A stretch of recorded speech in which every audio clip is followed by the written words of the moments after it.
There was a time when one device ruled the world of communication. It wasn't the iPhone, it was an Android.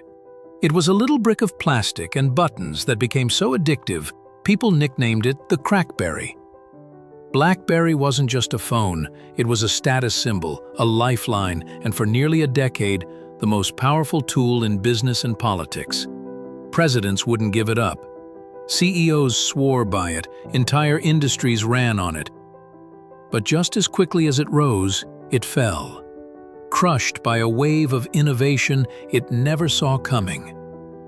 This is the story of Blackberry, how it conquered the world, how it lost it all, and the lessons its rise and fall still teach us today. Welcome to Signal Theory.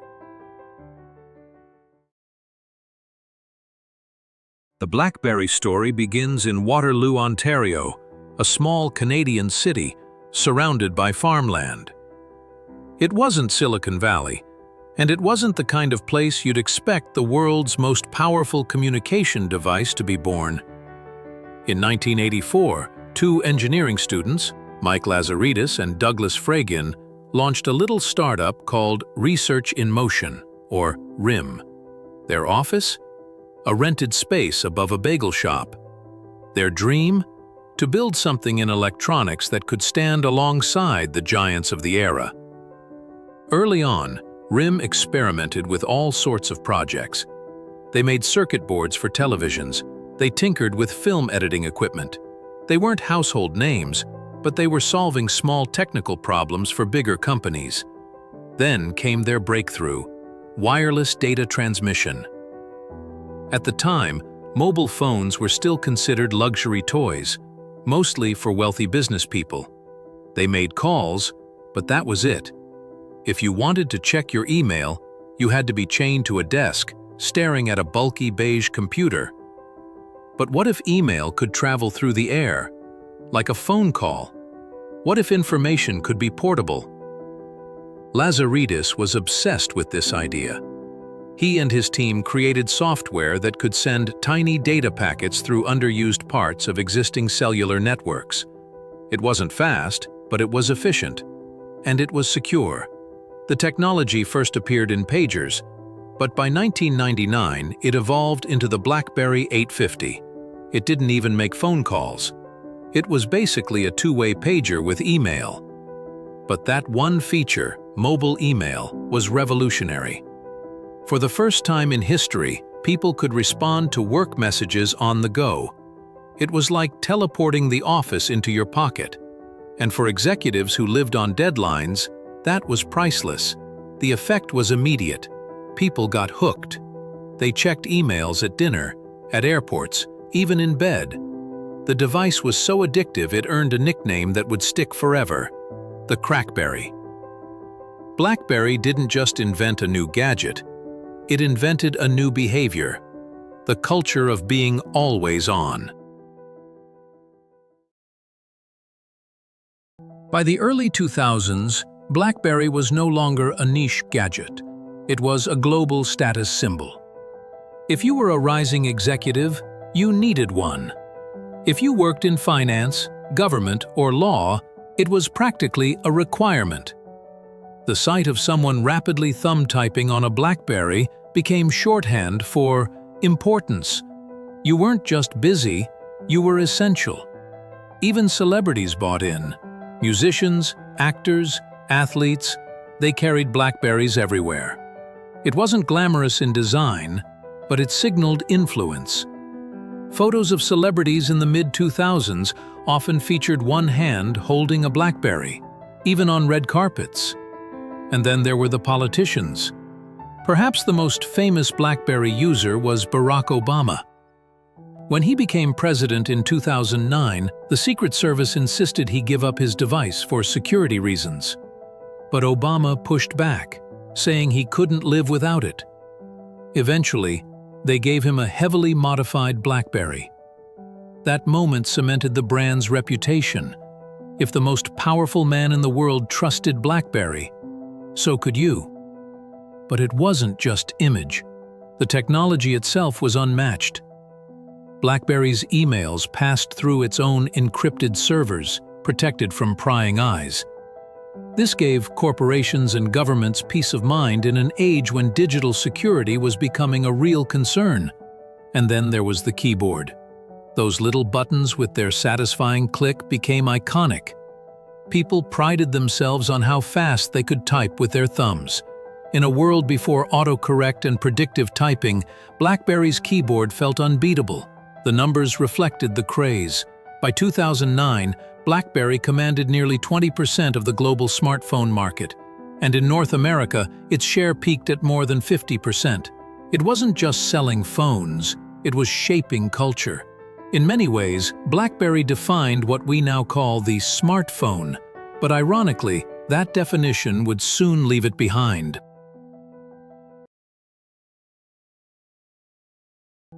The cracks appeared in January 2007. On a stage in San Francisco, Steve Jobs pulled a thin, shiny rectangle from his pocket. "An iPod, a phone, and an internet communicator," he said. "Are you getting it? These are not three separate devices. This is one device." The iPhone looked like science fiction compared to the chunky, button-filled BlackBerries of the time. A large touchscreen, smooth animations, the full internet in your hand. Inside RIM's headquarters, the response was mixed. Some engineers were worried, but at the top, executives laughed. They thought it was a toy. Their customers loved keyboards. Besides, BlackBerry already had governments, Wall Street, and Fortune 500 companies locked in. Why would they care about music apps or web browsing?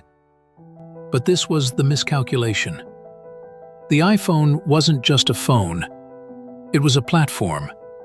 It gave birth to the App Store, which let developers build millions of programs for every possible need. Suddenly, a phone wasn't just for calls and emails. It was for navigation, games, banking, entertainment, essentially life itself. Then came Android. Google's operating system spread to dozens of manufacturers, offering affordable touchscreen devices to the masses. Within a few years, iOS and Android had carved up the market. Meanwhile, BlackBerry clung to its identity as the king of email. It underestimated how quickly consumer preferences could change. And in technology, hesitation is fatal. BlackBerry scrambled to respond, but every move seemed like the wrong one.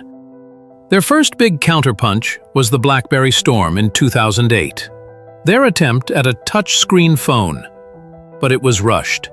The screen had a bizarre click mechanism that tried to mimic a keyboard but instead felt awkward. The software was glitchy. Reviews were scathing. Then came the Bold series, sleek, powerful, beloved by longtime users, but it still clung to the physical keyboard. For die-hard fans, it was perfect. For everyone else, it felt outdated in the shadow of the iPhone and Android devices. BlackBerry tried again in 2013 with the Z10 running on its brand new BlackBerry 10 operating system. It had modern features like multitasking, gestures, and even a slick design. On paper, it looked like redemption. But by then, the real battle wasn't about hardware anymore. It was about apps. Apple and Google had app stores filled with millions of choices. BlackBerry had almost none. Developers had already abandoned the platform. Without apps, the Z10 was doomed, no matter how good the phone was. By 2011, BlackBerry's market share in the US fell from over 50% to just 10%. By 2016, it was less than 1%. The decline was brutal. Employees were laid off in the thousands. Shareholders lost billions. And RIM, once the pride of Canada, became a cautionary tale of arrogance in tech. In 2016, BlackBerry finally gave up making its own phones. It shifted its focus to software, cybersecurity, and even automotive technology. But the BlackBerry phone, the device that once ruled the world, was officially dead. Still, the BlackBerry story doesn't end with failure. Its legacy lives on in ways we often overlook. It pioneered secure messaging, laying the groundwork for apps like WhatsApp, iMessage, and Signal. Its BBM service was a cultural phenomenon in its own right, long before people talked about DMs or group chats. It introduced the idea of mobile work, the ability to run your career from anywhere. Today, we take it for granted that we can answer an email on the subway or send a document from the airport lounge. But in the late 90s, that was mind-blowing, and BlackBerry made it possible. And even in its downfall, BlackBerry taught the tech industry an enduring lesson.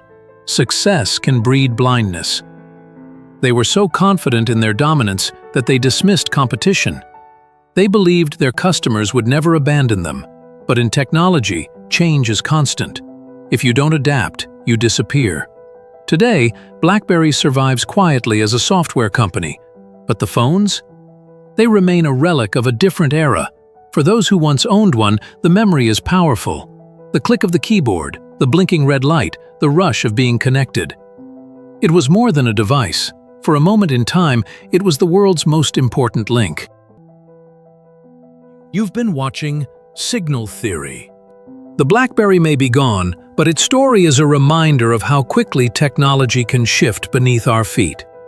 If you enjoyed this deep dive, subscribe for more stories about the technologies that shaped our world.